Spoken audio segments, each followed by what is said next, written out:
Yo, yo, yo. We are here live. I just smoked my desk.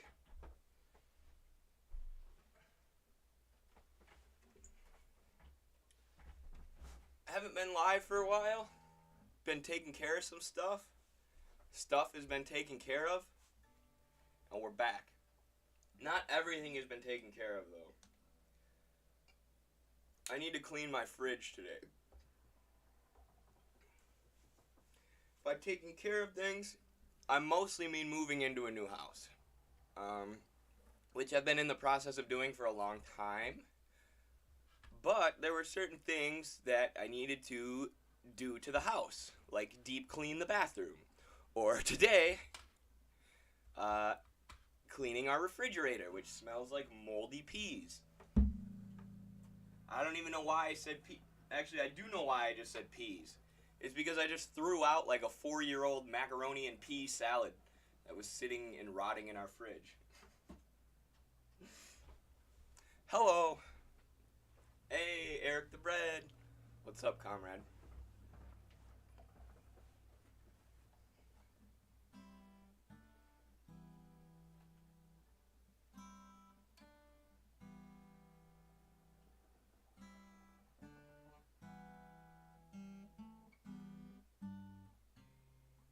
I'm out of tune. Shoot, why didn't I tune before the stream started? R.I.P. peas. Yes, seriously. R.I.P. to those peas. What's in the news today, chat? Let me know. Fret Bry says, how's it going, Eddie? Good. How are you, Fret Bry? Brett Fry? I am doing good. I'm looking for some news stories. You're so metaphysical. Thank you. For those who, I'm sure some of you know, metaphysics is this concept in philosophy. And a lot of philosophy is looking at what is the metaphysical and trying to define metaphysics and looking at metaphysics. And one of my roommates this week just started saying metaphysics randomly while we were playing video games, and I thought it was really, really funny. Because every time something happened, he'd be like, oh, seriously? Metaphysically? Did that just happen right now? And it kept making me laugh. We gotta get back on it with our gaming streams, though. We haven't done a gaming stream in forever.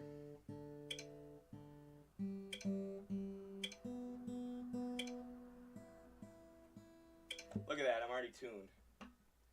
I got new strings this week, so it should sound a little better.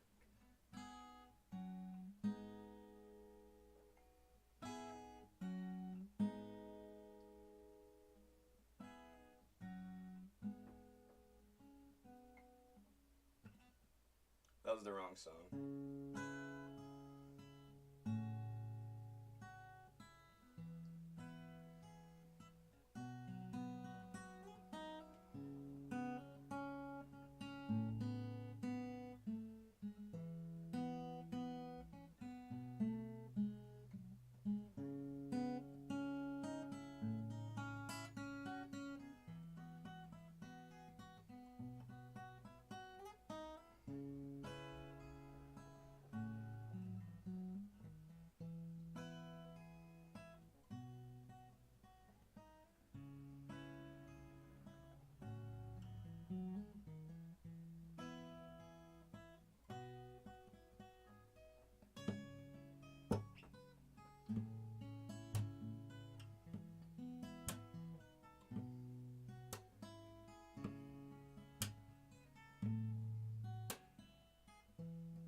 That's all I know.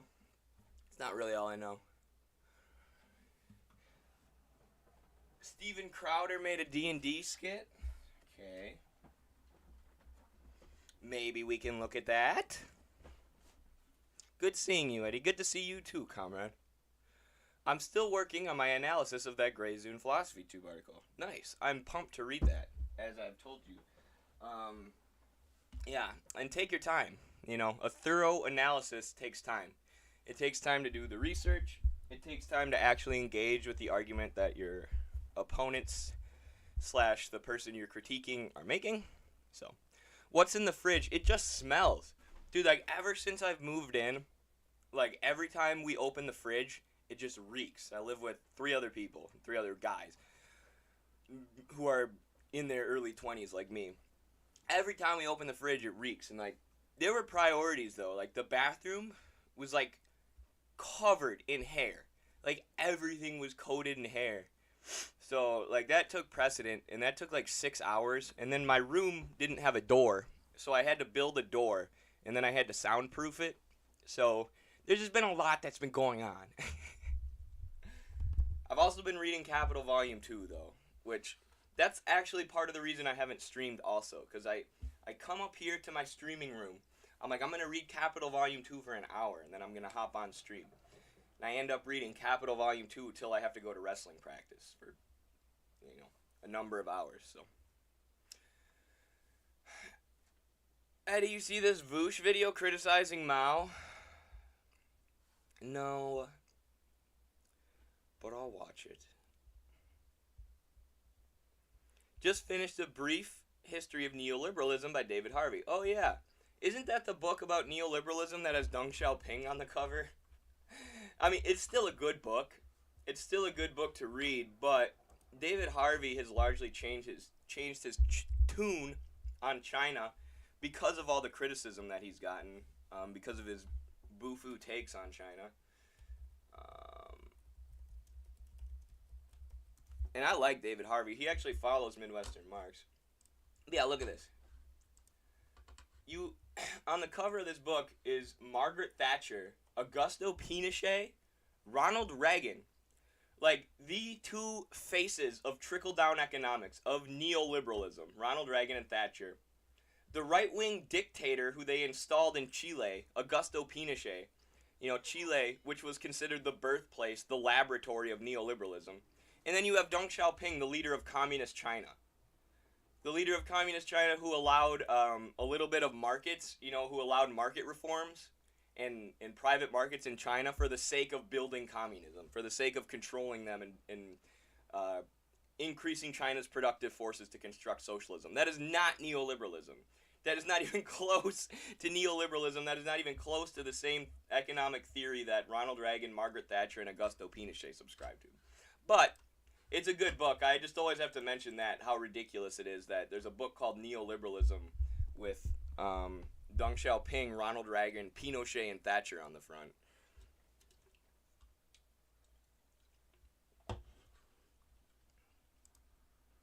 Alright, let's open this Vosh video. Gosh, what does Vosh know about Mao? Like, why does he have the confidence to talk about these things? Is it because the State Department is handing him talking points? Could be. It's not worth wasting thought on Vosh. Maybe not.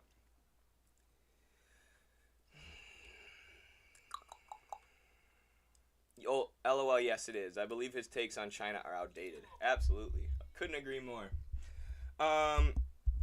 Thank you for subscribing, comrade. And thank you for the 2 followers we've had in the last few minutes. Big old yeah boy for that. He has a whole chapter about China, and it discusses Dow's opening of markets. I believe it is easy to critique that chapter with hindsight of what China has become. That's true. So that's a good point, because even Parenti, when China opened up to market reforms, everybody thought, everybody in the West thought they were returning to liberalism. Because you had the fall of the Soviet Union, and China was basically isolated as the last, socialist stronghold in the 90s. I mean, the market reforms were before that. Oh, thank you for the tip. But you have the Sino-Soviet split, so China sees the way that the Soviet Union is going, says this is bad, this is reformism, and then the Soviet Union later falls, and China's sort of isolated, so everybody thought China was just saying, okay, we're going to neoliberalism, right? We're going to open up to foreign capitalist markets because socialism and communism has failed. That was never the plan in China, right? That was never the theory in China. The theory was always to increase their productive forces, control the private sector so that they can construct socialism. But even some of my idols in the West, like Michael Parenti, originally thought they were reopening to private capital. Now, in 2022, looking back, it's easy, like you said, to say, it was never reinstating capitalism. it was still socialism. But at the time, it was a lot harder to make that judgment.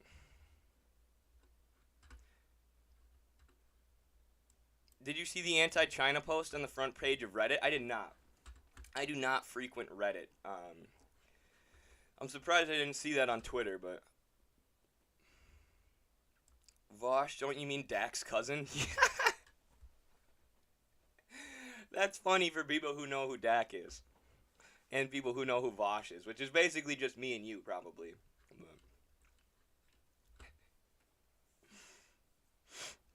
Is there a person who translates Mandarin to English who focuses on broadcasting Chinese news to the West? No, but that would be sweet. That would be sweet. And Carlos and I have put out multiple calls for Spanish to English translators. Because there's all this great theory, philosophical, political, economic theory coming out of Latin America. And all these new ideas about socialism coming out of Latin America. And they can't be translated. I mean, they're not translated to English, right? So they're not available unless you speak Spanish. So Carlos is reading these and he's like, dude, we got to translate these for people. So we've added some Spanish to English translators at Midwestern Marx. And I mean, a Mandarin to English translator would be lit. It would be lit. Carlos and I want to travel to China using our Midwestern Marx funds eventually soon. So, yeah, maybe we'll consider doing that in the future. That'd be sweet.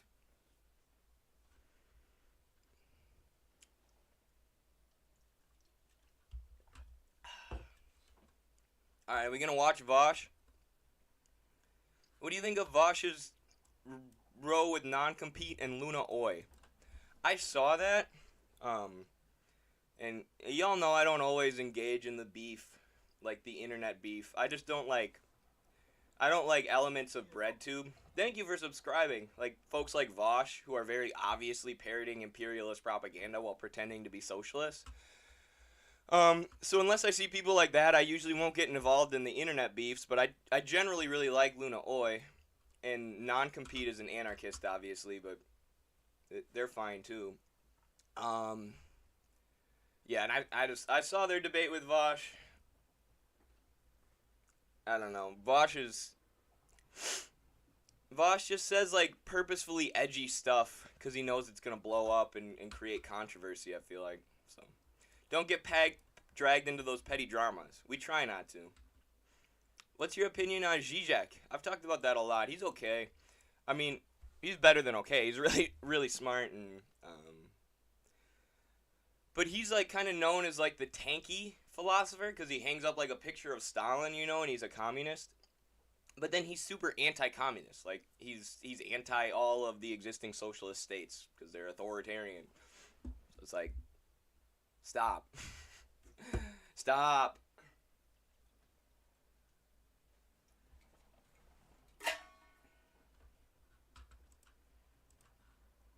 Did you have an ideology before socialism? Good question. Yeah.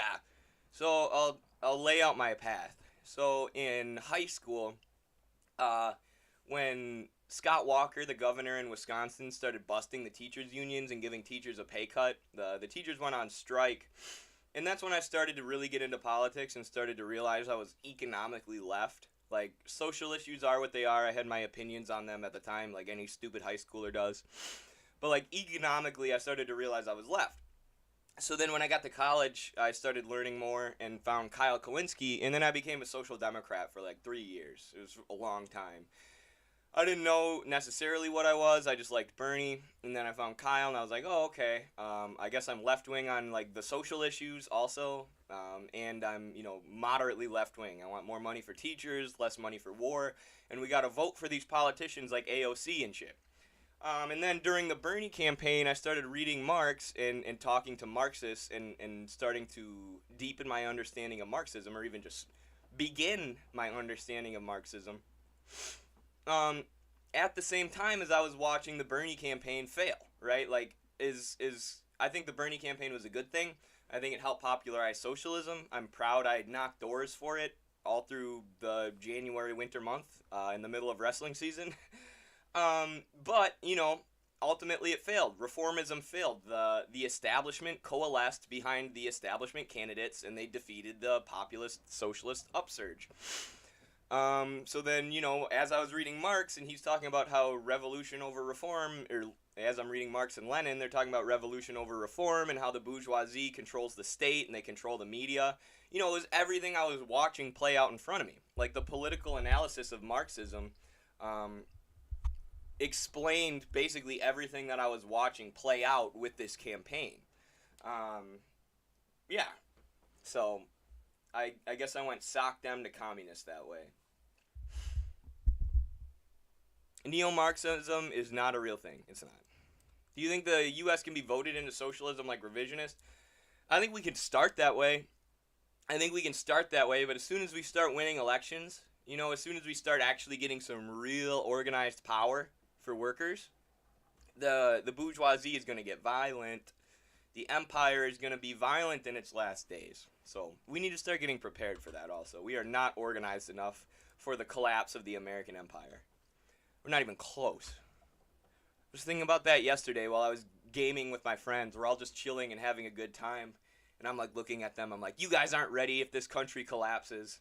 And neither am I. We got to get organized. You got to start talking to more people about Marxism. I tend to enjoy Zizek, same, but recently saw a video of him talking about his communism wasn't reached in places like Cuba because the leaders did not dream a certain way, which goes against the idea of materialism in my opinion and ignores things like the embargo. Yes, exactly. It's like these philosophers, their philosophy is so deep. It's so great. It helps deepen our understandings of human thought and philosophy as a field. And Zizek is an extremely well-read philosopher. But then when it comes to interpreting reality, right, when it comes to interpreting existing socialism when you're living in the U.S. and the media is telling you all these countries are evil, it's really easy to stray away from your principles, and it's not trendy.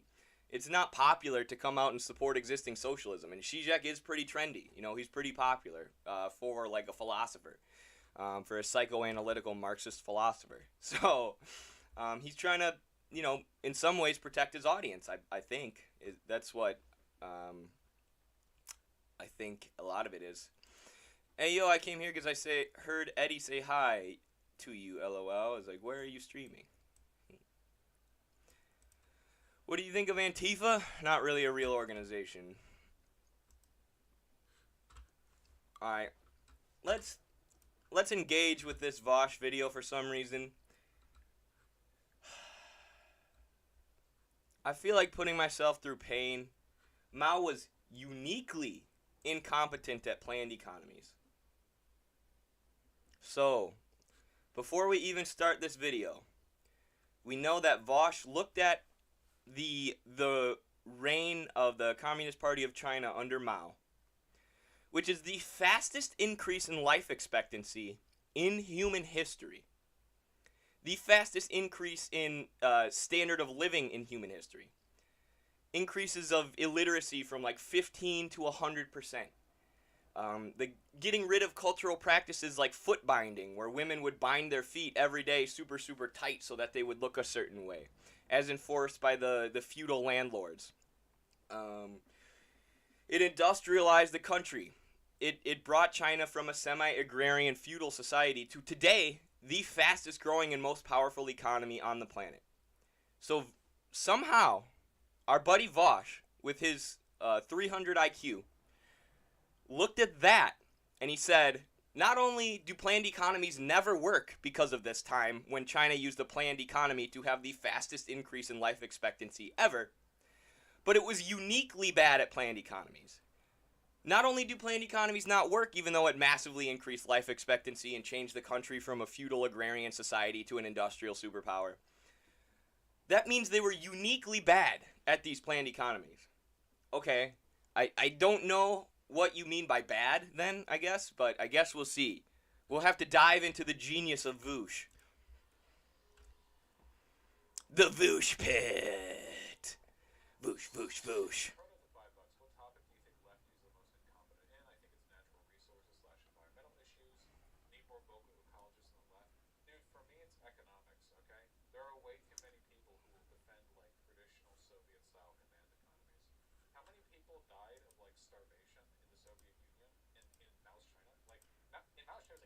After the revolution, after the industrialization?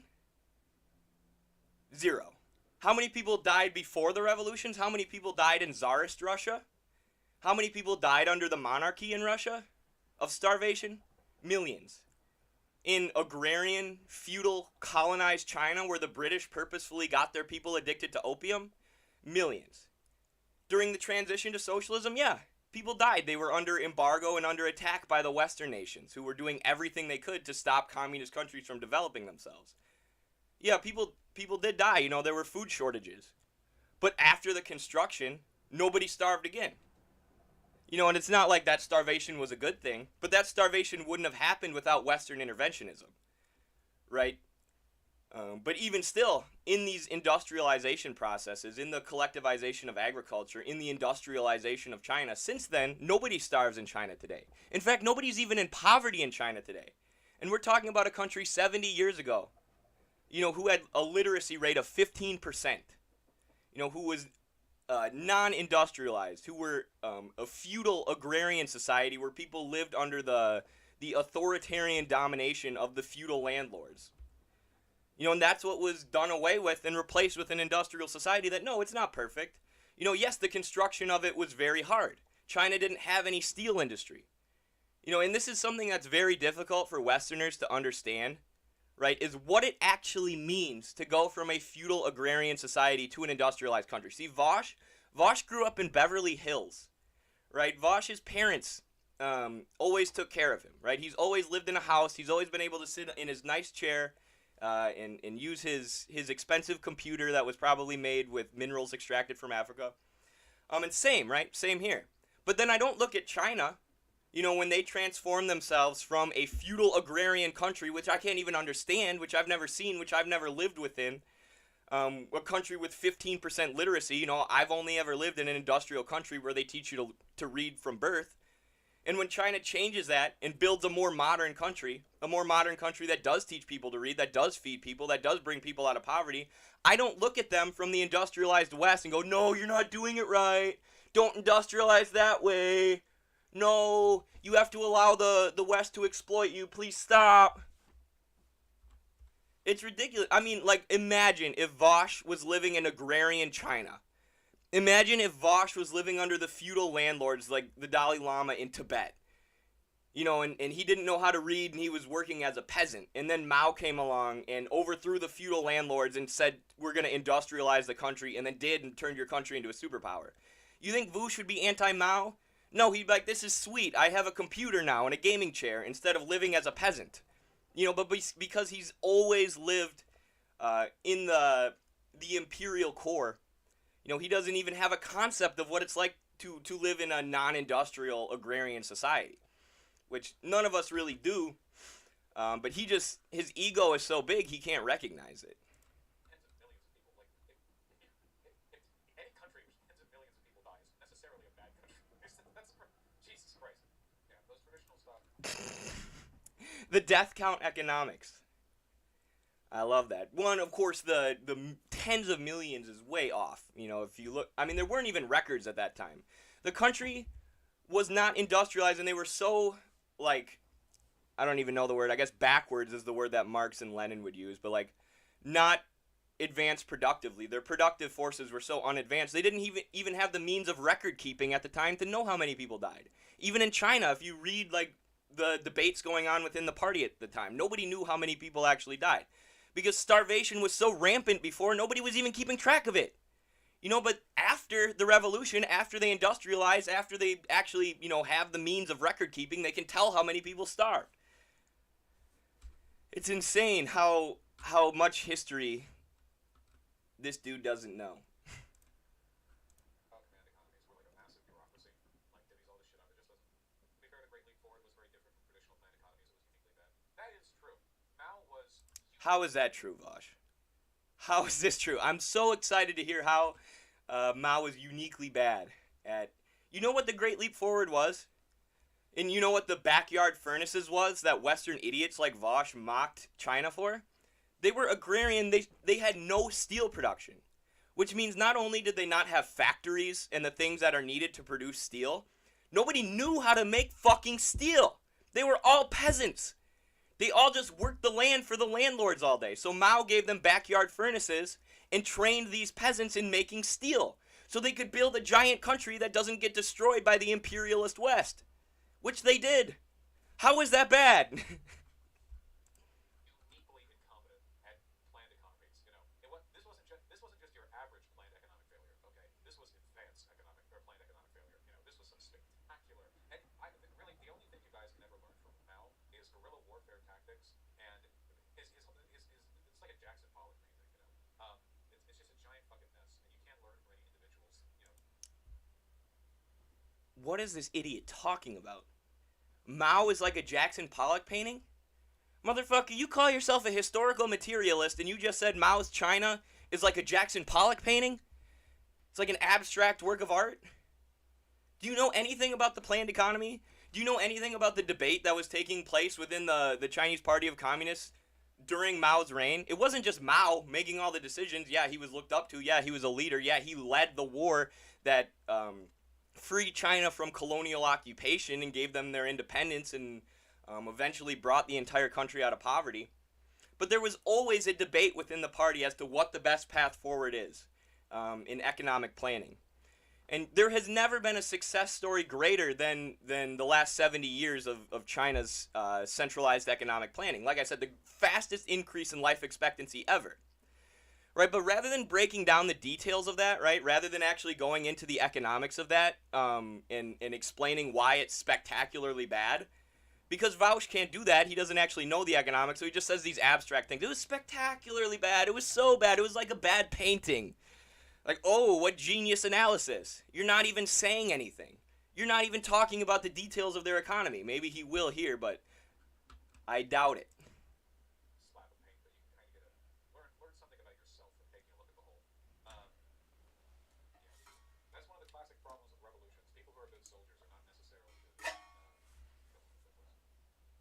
That's your critique of China?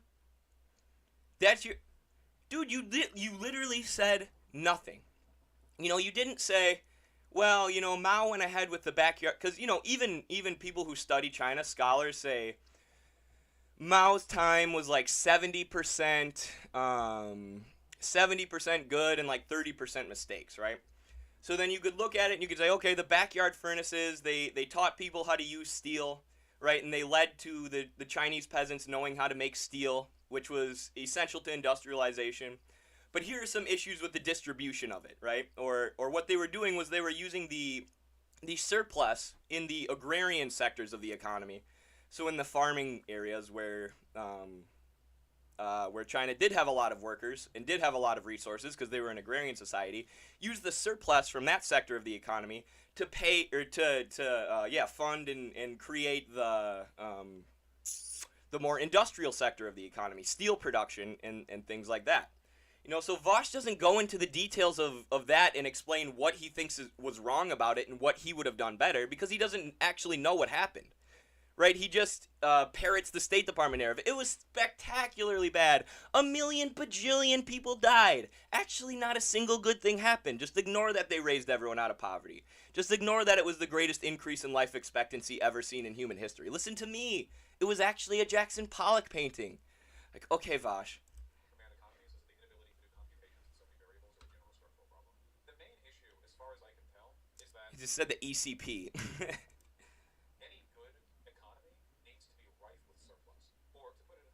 Surplus is necessary to maintain subsistence. When you're dealing with millions of people living in tens of thousands of towns all over the country with tens of thousands of supply lines, it's never enough to go, oh, this town has 10,000 people, let's make sure it has enough food for 10,000 people. That town needs enough food for 30,000 people, okay? Dude, you literally don't...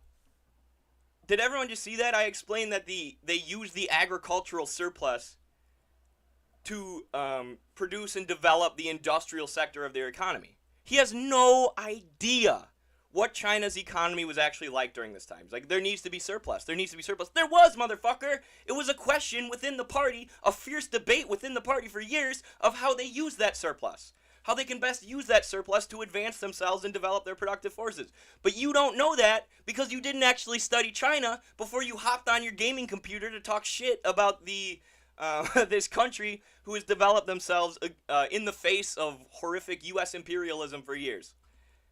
because you are a tool of the American empire in your gaming chair. Okay? And not just any one kind of food that's most efficient to distribute, It needs everything. It needs everything that you can provide. Yeah, it needs industry, which they didn't have. So they used the agricultural surplus to create a surplus in industry, and now China has the largest steel company, state-owned steel company in the whole world. They're like the largest producer of steel. Look at that, they have a surplus. They created an industrial surplus from their agricultural surplus. So everything that you're recommending China do, they already did. You just don't know that because you're surrounded by Western media sources, your own ego, and you're an idiot. Every type of thing. Excess is necessary because, as we saw with the COVID pandemic, all it takes is a couple of supply line failures for a country that should have everything to start suddenly having shortages in the grocery shelves. And you know who didn't? China. You know whose party cadres took vegetables and took food door to door anytime that the country was locked down? China. You know where there were bread lines? You know where there were people lined up outside of food pantries because they didn't have enough food? The U.S. And it's not due to a lack of surplus, it's due to the contradictions of capitalism. Right? China was able to distribute food while they were on lockdown because they have control of their surplus. Because the people actually have control of their economy. In the U.S., in this anarchic capitalist system where we have no control over production, there's no guarantee that people are going to get the food or get their food and the things they need to survive if the government goes on lockdown, right? If the whole country locks down. People are going to end up being reliant on food pantries, whereas in China you have party cadres who are delivering food and vegetables door to door. And you look at the U.S., Vosh doesn't like the U.S. either, so I guess it's not fair to say he supports the U.S.'s COVID response versus China. But every critique he has of China is based on his own wrong conception of what China's system is like and how it operates. Economies are really complicated. It's a good point. I wish Marx would have considered that. I wish the Chinese Party of Communists would have considered that economics are really complicated. I wish they knew that, but that's why Vosh needs to be leading China. Nobody could do it like him. Interests when it comes to their management. So, for example, let me put it this way, okay? There's so many things that go into this, okay? When you So many things. are a capitalist company and you are producing foods to sell to grocery stores, okay? No matter what food you produce, the food is sold at price proportional, more or less, not perfectly, but proportionally, more or less, to the rarity of the food, how much time and effort it took to produce, supply, demand, basic shit like that, right? That makes sense. So, if you're producing more expensive stuff... That's not the Marxist point of view. The Marxist perspective is that for a commodity's use value to even be sold, for something to be useful to society, there needs to be a certain level of demand for it. And supply and demand shocks can, affect the value, the price of commodities. But generally, it's the amount of labor time that goes into it, right? And the amount of labor time that took to produce the commodities that are then used to produce the new commodity. The amount of labor time used to produce the productive commodities, which a capitalist buys, like machines, to make his new commodity. And, roughly, there are supply and demand shocks which change things, but roughly, the price of commodities comes out to their value. Prices don't always match up with value in a Marxist sense, but my main purpose here is he's talking about how complex economics are. And this is somebody who calls himself a Marxist, and he doesn't have the most basic understanding of, the Marxian critique of political economy, right? He's basically just espousing libertarian neoliberal economics here. Sell it at a higher price, you make the money back. That's how it works, obviously. That's how the economy works, okay? But if you have a command economy where the government's handling all of this, don't you guys understand? Surplus... Don't you understand? Aren't you smart like me? ...suddenly becomes waste. And if a government is obsessed with austerity... Surplus does not become waste. As I said, without the agricultural surplus, they wouldn't have been able to industrialize their country, right? Because there was a lot of waste. People were just producing for the feudal landlords. And there's actually been studies done trying to get the exact statistics, but the amount of waste that was decreased after the Communist Revolution in China, after the overthrow of these feudal landlords who were hoarding all the wealth and hoarding all the value and hoarding all the resources of society, there were massive spikes in productivity, massive decreases in waste. Because, like I said, capitalism is wasteful, and feudalism, right? They have economic contradictions which lead them to wasting food and resources rather than distributing them based on need. But central planning allows you to look at that surplus and say, what do we do with this surplus? How do we use this surplus of resources to help our people, to bring our people out of poverty? And Mao's China said, we're going to use our agrarian surplus to increase our industrialization, which will bring our people out of poverty, and it worked successfully. And then Vosh looks at that and says, they're wasting all their surplus, and that's why it doesn't work. That's literally one of the dumbest things I've ever heard in my life. If a government is obsessed with, maintaining thin margins, what before was decried as capitalist excess, oh, you want caviar at your local grocery store, whatever, if you're willing to pay $20 for it. See, that's not socialism, Vosh. This is not socialism. This is based on your idea that socialism is decreasing the productive forces, right? That socialism just means we hate rich people, right? Oh, I hate when people put caviar on their meal. Under socialism, there will be no caviar. It's like, no, under socialism, if it's possible, ecologically, we want everyone to have caviar, right? We want to increase the productive forces, bring people out of poverty, and change the way that we interact with the environment so that we don't destroy the planet that we live on.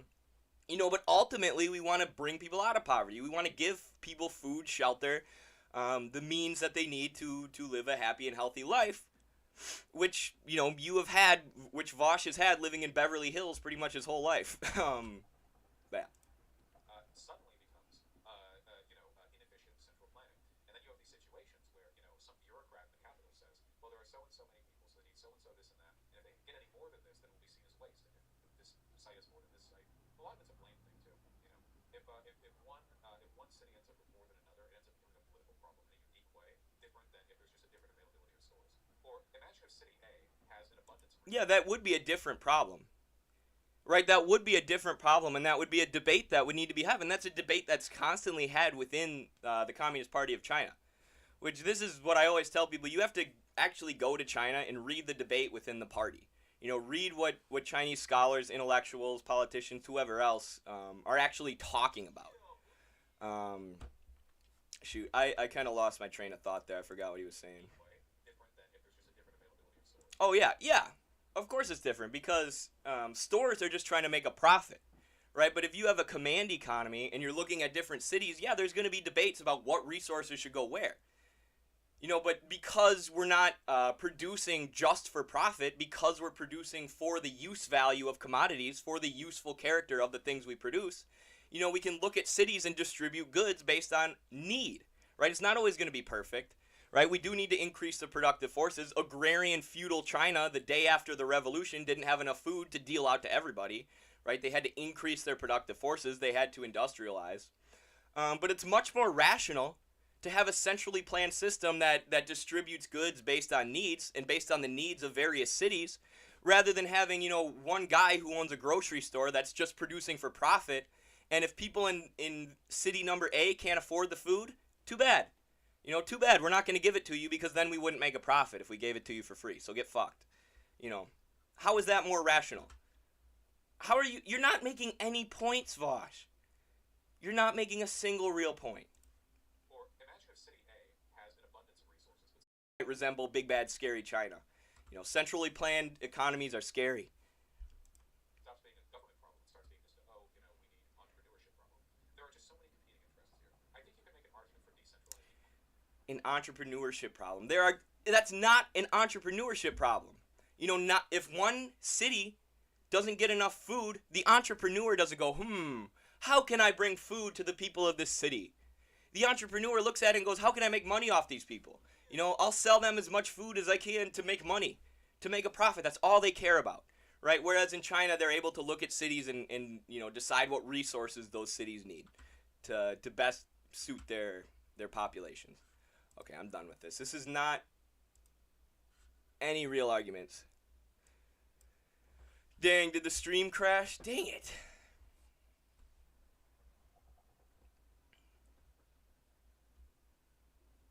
Did it crash?